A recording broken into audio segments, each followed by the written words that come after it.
военные объекты Ростова в том числе.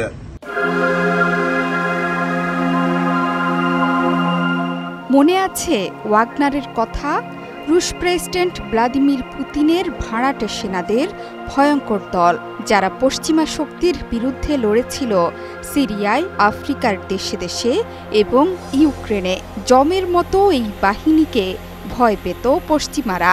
যদিও ওয়াগনার প্রধান ইয়েভজেনি প্রিগোজিনের হঠকারিতায় শেষ পর্যন্ত আর স্বমহিমায় থাকতে পারেনি গ্রুপটি। তবে এবার পরাক্রমশালী চীন ফেরাচ্ছে ওয়াগনারকে ভিন্ন নামে ভিন্ন দেশে।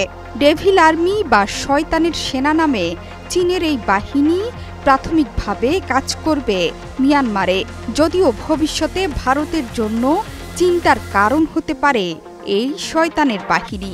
এ নিয়েই ছক কষছে এশিয়ার ড্রাগন। ওয়াগনার গ্রুপের মতোই কিনা তা অবশ্য এখনো স্পষ্ট নয়, তবে এই খবরে ভয়ে কাঁপছে Bharat. Double million offer, Walton fridge কিনে পেতে পারেন 20 লক্ষ টাকা, রয়েছে কোটি কোটি টাকার নিশ্চিত উপহার। প্রতিরক্ষা বিশেষজ্ঞদের শঙ্কা, এই বাহিনীকে ব্যবহার করে ভারতের উত্তর পূর্বের বিচ্ছিন্নতাবাদীদের উস্কানি দিতে চেষ্টার কমতি রাখবে না ড্রাগন আর্মি। বেইজিংয়ের বেল্ট অ্যান্ড রোড ইনিশিয়েটিভের অন্যতম বড় প্রকল্প চীন মিয়ানমার অর্থনৈতিক করিডোর। ড্রাগন ভূমির কুনমিং প্রদেশ থেকে আরাকানের রাখাইন রাজ্যের কিউকপিও বন্দর পর্যন্ত চলছে নির্মাণ কাজ। প্রকল্পের কাজ শেষ হলে হাইওয়ে, রেলপথ, পাইপলাইনের মাধ্যমে কুনমিংয়ের অর্থনৈতিক অঞ্চলকে গভীর সমুদ্র বন্দরের সঙ্গে জুড়ে ফেলতে পারবে চীন।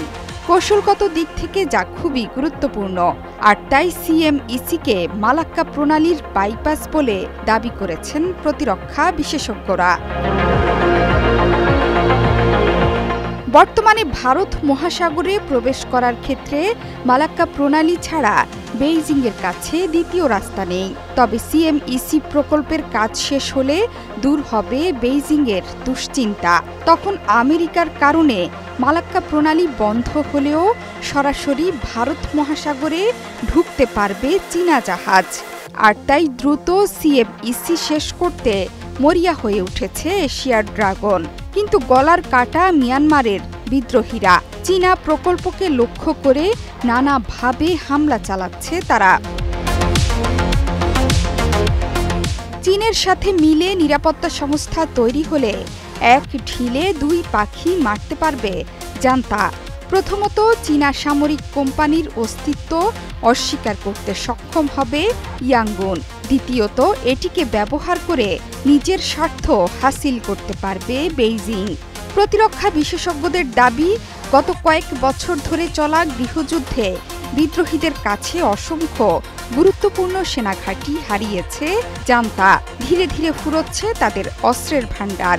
এই অবস্থায় যৌথ উদ্যোগে তৈরি নিরাপত্তা সংস্থার মাধ্যমে চীনা অস্ত্র হাতে আসবে মিয়ানমারের।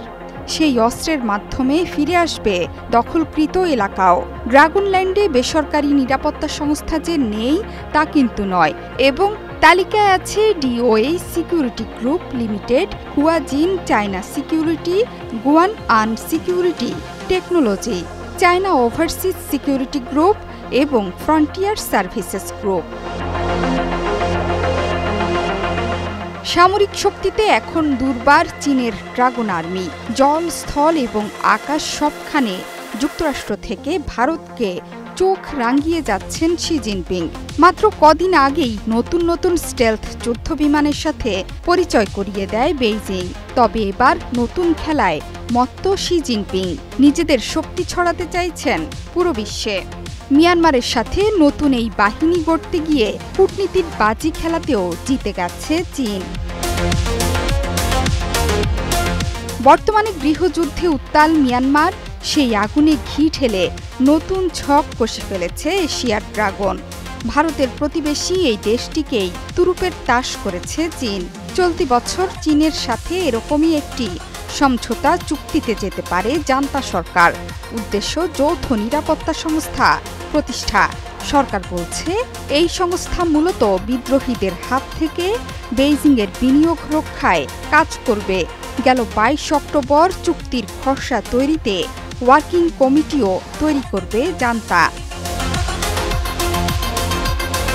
জোহরা চৌধুরী সেতু, ৭১।